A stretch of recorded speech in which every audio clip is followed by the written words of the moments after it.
In stories, power is coveted by many, yet held by few.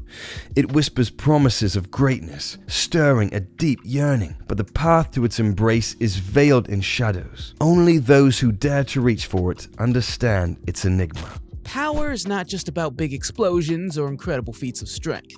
Several types of power exist, including the ability to talk your way out of a problem or manipulate others. A story like Mob Psycho 100 illustrates the dangers of powers and how to use it responsibly. But there's some problems in its narrative.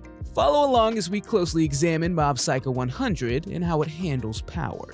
In Mob Psycho 100, we follow our main character, Shigeo Kageyama, or Mob. Mob is quiet, socially awkward, and suffers from chronic anemia. Although he has these drawbacks, he has one ability that makes everything else pale in comparison. Mob was born with supernatural abilities. With these abilities, Mob can do almost anything he wants. He could use his powers to start a cult, become a god, or even take over the world. But Mob doesn't strive for these lofty goals. What Mob desires is fairly normal. He wants to complete a 5K run and ask out his crush. With this information, we know what Mob wants, but what does he need as a character? In K.M. Weiland's novel, Creating Character Arcs, she explains that characters can believe in a lie. This lie pushes our hero away from the truth. Characters are problem solvers, but sometimes they pursue the lie instead of the truth. In the case of Mob, his lie is that he must hide his emotions to protect the people around him. As Mob grew older, he realized his powers were dangerous, so he hid a part of himself. In episode 3 of season 1, it explains that Mob hiding his emotions and power leads to his feelings building up until they explode. This is why we see the 100% meter throughout the story.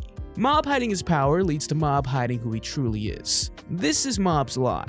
He can't freely express himself without hurting other people. The truth is that Mob must accept himself for who he is, and emotions like powers can't be controlled. This idea is handled well in the first 2 seasons of the story. Mob's belief in his lie is challenged by characters throughout the story. Mob's greatest teacher is his master, Reagan Arataka. Reagan is a liar, but that doesn't make him a bad person. He lives by a moral code. He may not be a powerful psychic, but he does his best to solve his clients' problems. This goes as far as Reagan believing he should not take clients' money if he feels he didn't do a good job. However, Reagan is still a con man. As early as episode 1, Reagan feels as if he can call Mob whenever he wants and not respect Mob's boundaries. Reagan abuses his power as Mob's master. This leads to some issues later in the story. Reagan's not all bad, as he helps Mob understand himself. Reagan teaches Mob and gives him lessons to live by. In episode 5, we learn one of those lessons. Reagan explains to Mob that he and Reagan are different. They were born with special powers, but they should not let that get to their heads. People can be fast, people can be smart, and people can have psychic powers. All these attributes are unique and should not be put over another. With this information, Mob chooses not to use his powers to fight when engaging with Hanazawa. Hanazawa places his self-confidence on being born with powers, while Mob places his confidence in self-improvement. Their battle is not just about trying to win, but also a battle of how to live. Do powers make you special? Should you use your powers to hurt others? These ideas are all factors that make Hanazawa's battle with Mob incredible. As the battle nears its climax, Mob is torn on using his powers on another person. He thinks about what happened the last time he lost control and how he hurt regular people, including his brother. Mob wants to change, but he fails. He loses control. Mob is pushed further into his lie, and fails to realize that although he lost control, he didn't hurt anyone. We're gonna just ignore Hanazawa. He rebuilt the school and convinced Hanazawa on how powers should be used. In a roundabout way, Mob won the fight and the moral battle, but he failed to see this. With Mob now further entrenched in his lie, he apologizes to his brother for what happened that day. Ritsu accepts Mob's apology, but doesn't let Mob know how he really feels. Ritsu thinks Mob is a monster. The thing about power is that it can breed resentment. Ritsu and Mob both have what the other character wants. Mob wants to be popular, and Ritsu wants psychic abilities. In a way, they both want power. This is what makes their dynamic so interesting. While Mob tries to use his powers responsibly, Ritsu uses his to assert his position. This can be seen when Ritsu joins the student council president to clean the school of trash. Ritsu is pressured to join, but deep down, he wants to feel powerful. He's sick of being lesser. Being judged is Mob's brother, so he does what Mob would never do and lies to feel powerful. Absolute power corrupts, and the instability of his emotions bring him even more power. The feedback loop of Ritsu's lies feeding into his psychic abilities corrupts Ritsu. It gets to the point where he decides to fight other kids. Mob walks in and questions if Ritsu did all of this. Mob's not able to see Ritsu's anger. Ritsu explains how it got to this point, that he was afraid of Mob, that he could never confront him since he feared his power, that he had an inferiority complex. This resentment and want for power shaped their relationship. However, Mob doesn't feel any anger towards his brother, only forgiveness. Mob puts his ego aside and apologizes for his brother's actions. Despite being the strongest person there, Mob is the only one who can let go of his ego, showing that true power speaks softly. When Ritsu is captured, he is paired with a group of weak espers. Here, he learns that power is not everything.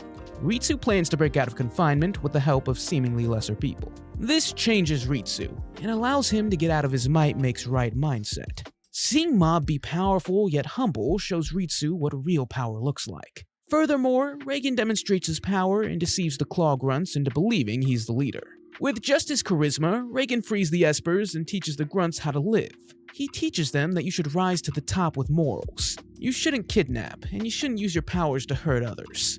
Season 1 of Mob Psycho 100 brilliantly conveys its message. What Season 2 brings is the ultimate obstacle, the leader of Claw, Toichiro Suzuki. Toichiro is the embodiment of all the threads of the story. His relationship with his son mirrors Mob's relationship with Ritsu. The way Toichiro manipulates Serizawa relates to Reagan and Mob's relationship. Toichiro is similar to Mob, as they were both born with incredible powers. The difference is that Mob doesn't think his powers make him special. He believes that the good people around him make him who he is. What Toichiro believes is with great power comes complete domination, that the powerful should be at the top. In episode 12 of Season 2, Reagan explains what makes Mob special. He says that Mob is special because he can tell people exactly how he feels due to his honest nature. This new outlook on Mob is based on Mob's journey. From the way he was able to confront Kaiji Mogami and understand what he felt, to know he was able to assert his boundaries with Reagan and repair their relationship. The Mob we see now can stand up for himself and express his feelings. But there's a problem. Mob expresses joy when going all out against Toichiro. He lets his power control him. Mob's words are insufficient to reach Toichiro, and Mob gives up. He decides to destroy him. At this point in the battle, Mob has lost the moral battle as he gives up on changing Toichiro, and further sinks into his lie when he feels the joy of battle. But Mob comes back. Mob can see Toichiro. He can see the loneliness of power. Mob decides to help contain Toichiro's self-destruction. Mob can't allow him to suffer alone. Mob sees Toichiro's memories and sees that he shut himself out. Season 2's finale plays on Mob's lie, but fails to show Mob discovering the truth. He changes Toichiro and shows him that bonds matter. Yet, Mob does not address his underlying issue of self-acceptance. This brings us to Mob Psycho's most outstanding and worst season. The statement is based on the show maintaining its fantastic fight scenes and emotional moments while failing to make sense of its narrative choices. One example is how the show handled Dimple's death. To set the scene, Mob has gone mad with popularity. The ladies start to notice. Our young boys become popular. Unfortunately, this is all in Mob's head, which Dimple lets Mob know. The two argue, and Dimple tries to convince Mob they must take over as leaders. Mob, on the other hand, believes this has nothing to do with Dimple. Mob tells Dimple to abandon his schemes. This scene sets the stage for Mob's fight against Dimple and shows Dimple's development. When we first meet Dimple in Season 1, he brainwashes civilians into joining his cult. Later, Mob defeats Dimple, turning him into a shell of himself. Dimple decides to play the long game and wait for the right opportunity to take Mob's body. But something changes. Throughout Dimple's time with Mob, he starts to care about him. Notice how his goal was to take over Mob's body, but the scene in Mob's room, his goal is to take over the world with Mob. Dimple's change in character is even further shown in Season 2, where Dimple has the opportunity to take Mob's body, but he gave it back with no problem. The point of mentioning these scenes is to show that Dimple has not regressed as a character, but has set his goal to become God while being close to Mob.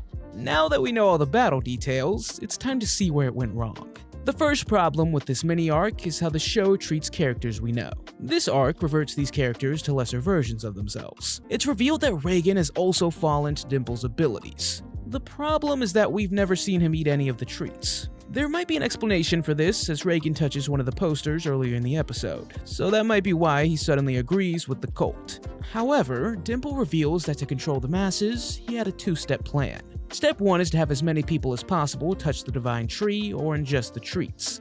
The second stage was to use social pressure to change the people who had not given in. The latter is the method that got Reagan. Yeah, you heard that right. The man who was able to stand up to psychics and land cheap shots on them. The man who was able to convince Claw members that he was the boss. Yup, the same character that stood in front of reporters and thousands in a situation that would destroy his career, but somehow found a way to make himself look good, succumbed to social pressure. Something just feels wrong.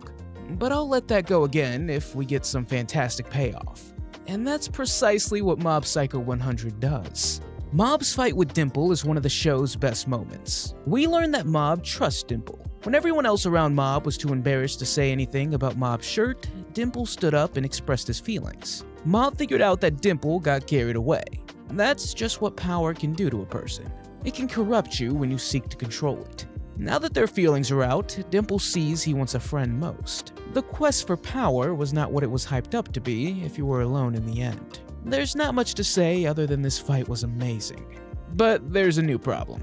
Dimple's lust for power has manifested itself into a being, a god. Psycho Hemlimit pushes Dimple to his limits. He loses his arm but gives his last message. He lies to Mob. We know that this is it. Mob walks out of the divine tree without Dimple and without a friend. Dimple's sacrifice makes almost all of the issues with this arc not as bad due to the emotional impact, but for some reason, the show ruins this moment by having Dimple return. It could make sense for Dimple to return since he's avoided being exorcised. We see this on two occasions. The first is his initial defeat by Mob, and the second is his battle with Hanazawa. The explanation for how he survives his battle with Mob is that Mob didn't finish the job. We see in episode 4 of season 1 that Dimple can be exorcised, since he fears Mob erasing him. When he fights Hanazawa, he explains that most of his power has been erased. These two scenes establish that Dimple can be exorcised or destroyed. The explanation for how Dimple survives his fight with Hanazawa when Hanazawa states that he erased Dimple is that he somehow managed to do it. This explanation isn't a good one. But many can let this go since it played up as a comedic scene and established how Dimple's power works. However, when Dimple returns in the last episode, the explanation is that Mob strongly desires to see Dimple so he can return. This explanation is not a good one, since this mechanic was never established, and there was already some weird mechanic in place for how Dimple could come back. The show just makes up a new reason and pretends it makes sense. One thing a story should refrain from doing is to introduce new mechanics that completely contradict or have no basis for how things work in their world. This can leave the audience puzzled, especially if the reason is not grounded in the story's logic. This happens again when Mob tries to save some random kid who's crossing the street. In this scene, Mob's ready to ask out his crush. He uses his psychic powers to save a cat from almost getting hit by a car. Then another car approaches, but the kid doesn't see it coming. Mob pushes the kid out of the way and gets hit by the car.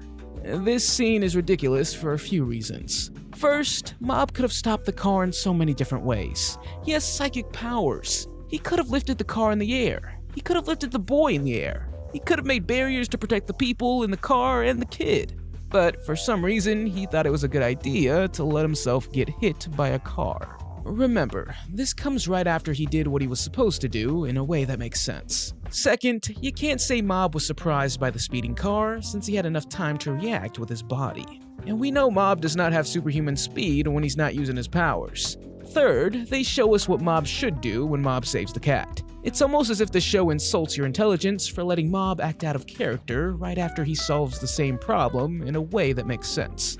It's almost comical how the part of him saving the cat comes right after him saving the kid. This scene is terrible, and it only gets worse. After Mob's hit by the car, he loses control.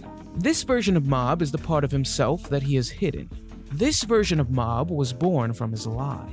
That Mob should hide his emotions. We're finally seeing Mob confront his lie. The same lie was born from Mob losing control in front of his brother. With this knowledge, one would think the person who allows Mob to confront his lie would be Ritsu. But that's not the case. Ritsu fails to reach Mob despite reaching his 100%. This is an odd choice, but maybe the reason is to play on the idea of power. You don't have to be powerful to stop Mob on his rampage, so Reagan will be the one to stop Mob. Which is what happens. Reagan can reach Mob despite having no powers, but he fails on his first attempt. Dimple's sudden return allows Reagan to reach Mob on his second attempt. This is strange for reasons presented earlier, and for what this show was about in the first 2 seasons. Returning to the story, we learn that Mob hid the other part of himself when his crush stopped caring about his powers. This is a change from what we learned earlier. But not a bad thing, as this could be another reason Mob started suppressing his powers.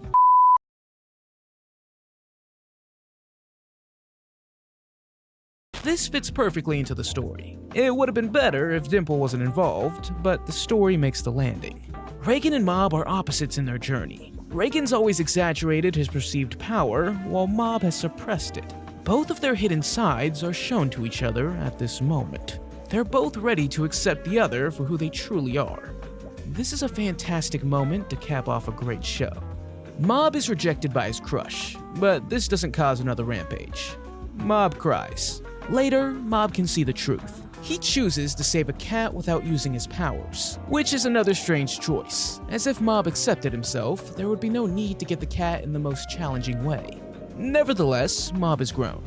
Mob can laugh, but what about the city? Mob destroyed the city, but nothing came from it. We know there's organizations within the government meant to keep an eye on powerful espers, but nothing happens. This almost makes you feel that with great power comes no responsibility. Mob Psycho is a fantastic show, but it does have some issues near the end. But that doesn't mean it's not a story worth remembering. Power is a part of human nature, and the 48 Laws of Power by Robert Greene reveals the secrets. The book advocates for its readers to be cunning and ruthless in gaining and maintaining power. The laws are not just for you, but also for being aware of others using them. Many of these methods run in contrast to Mob Psycho. For example, Law 15, Crush Your Enemy. This law rings true for Toshiro Suzuki. He embodies this law, as he believes in using power to assert total control and eliminate threats to his dominance. However, the series often critiques this approach through Mob, who, despite his overwhelming psychic abilities, typically chooses nonviolence and compassion, demonstrating absolute power's moral complexity and consequences. One law builds a bridge between Mob Psycho and the laws of power. Law 43. Work on the hearts and minds of others. This law is exemplified in how Mob, and to a different extent, Reagan, interacts with others. Despite Reagan's initial facade as a psychic, he genuinely helps and understands his clients, winning their hearts and minds with his charisma and empathy. Similarly, Mob influences and changes the people around him, not through manipulation or force, but by being sincere and kind, often leading others to reevaluate their lives and choices. Through these actions, the series showcases the power of emotional intelligence and the impact of genuine personal connections. Power is a captivating force. We all yearn for it in one way or another, an idea embodied by Reagan's journey. At times we might find ourselves in solitude, reminiscent of Reagan's moment of reflection when Mob was no longer by his side. Scrolling through the digital world during quiet times can feel lost and unnoticed. Yet within these moments, the seeds of transformation are sown. As time progresses and we invest in personal growth, a newfound strength emerges. It's a strength not born from solitude, but from the community and connections we forge. Much like Reagan, we discover that our true power doesn't lie in standing alone. It flourishes in the presence of those we surround ourselves with, a testament to the enduring spirit of friendship and self-acceptance.